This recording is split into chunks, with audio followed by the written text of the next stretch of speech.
Good morning, everyone, and welcome back to This Is Me, I Am Marilyn podcast.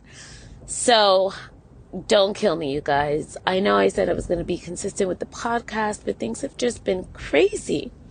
So the other day, I was thinking I miss doing my podcast so much. I miss connecting with you guys. I miss you guys coming back, telling me your stories and stuff. So I'm trying this out. So if the audio quality is not the best, that's because I am recording from my car during my commute. Two birds in one stone. That way I don't miss my podcasting. And you know what? I don't know about you, but I think better when I'm in the car. There are times where I just sit in silence and I do my best thinking. I have my meetings in the car. I am such a car person that the best time to get my 100% full attention is when I'm in the car. So, I think this is great for me. You guys know that I started my podcast as an escape, and, it's like a Dear Diary, and it's just a way for me to just release my thoughts and everything that's going on with me. And I just want to say that it has been a roller coaster of emotions, exhaustion, mom guilt, and by the end of the day, I just really have had no time for me to record, and it was really starting to get to me because this is an escape for me, and I think that it's important that we all find something that we're able to digress. And that for me is talking to you guys. I have been, so I've been going through a lot of emotions, like an emotional roller coaster, and the feeling is feeling overwhelmed with being a mom, working full time, which that is the part that's really starting to get to me. Not the working part, but the working for someone else. And aside from that, I'm a realtor, so I have just been growing that. And, it's not easy. It's not easy starting your brand. It's not easy being an influencer because that is a full-time in itself. So I have literally been working round the clock.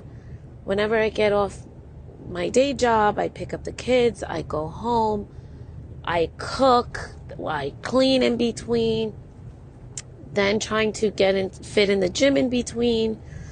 And by the time I settle the kids down, I'm back on the computer working on my stuff. And it gets overwhelming sometimes, but then I get upset at myself for the feeling of, it's like you get upset for feeling overwhelmed because you don't want to be ungrateful, but then it's like you prayed for times like this. So it's a constant exercising your mind and a constant affirmations and saying you prayed for your plate to be full in order for you to be successful. So now that you're here is no time to cry. So although I whine sometimes, I'm still pushing. And on top of all of that, I'm still going through the divorce. And that's an emotional roller coaster because you're just trying to move on from it. And of course, when men can't get what they want, when the guilt gets to them, they just want to be in your face, in your face, in your face. And just trying to suck the life out of you. And while you're trying to be the bigger person, not to catch a charge, it's hard when someone keeps poking at you. So, that's taking an emotional toll. Trying to be the bigger person when you just want to be left in peace is like someone has put you through so much trauma and hurt and pain, and now they just don't let you rest. It's exhausting. And let's just not forget the 4 children that need attention. You're getting pulled in 4 different directions because every child has a different need. And one thing about me, I've never grouped my kids.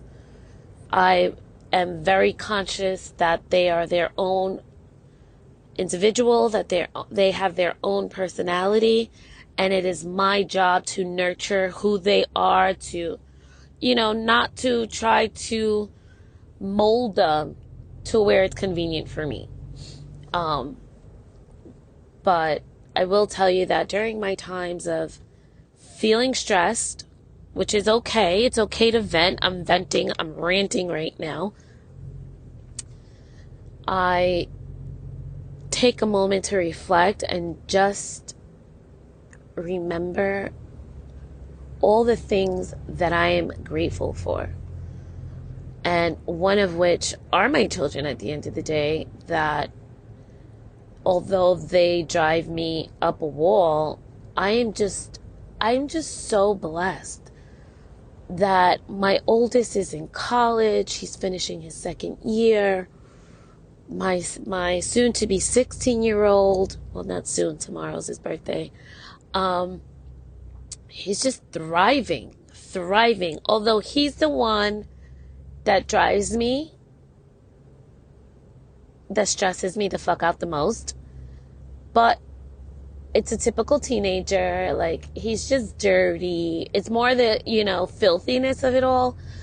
And you guys know I have an issue. I like for my house to look as if no one lives in it, which is not realistic with 2 toddlers and a 16-year-old. But that's something that I need to choose my battles. And sometimes I don't want to choose that battle because it's just whatever. I'm falling off track. But you know what I'm saying. And, I'm just so grateful that I am where I am today. Like, you guys, when I walked out and left my husband last year with no plan, no income, no plan, no income, no job, no nothing, I didn't know what the fuck was going to happen. And to look at me now, where I am right now, in less than 6 months, come on, I can't be bitching too much. Not saying that I'm not allowed to, because not every day is going to be a good day. We're allowed to be in our feelings, absolutely. But my advice to you is that when those days are where you're like, I can't anymore, just remember that you're at least in a position where you can speak and be able to say that you can, because some people never even woke up. So we have one life to live, and I'm just trying to take advantage of that and being intentional and with my daily bread, and taking deep breaths in the morning and just thanking God. Yeah, so I don't know. There was no specific real topic today, except that I missed you guys. Please let me know how this car audio is working. I will work with someone to try to perfect it so I can just have a studio in my car. I'm loving this idea. But all right, guys, love you all. I will talk to you soon.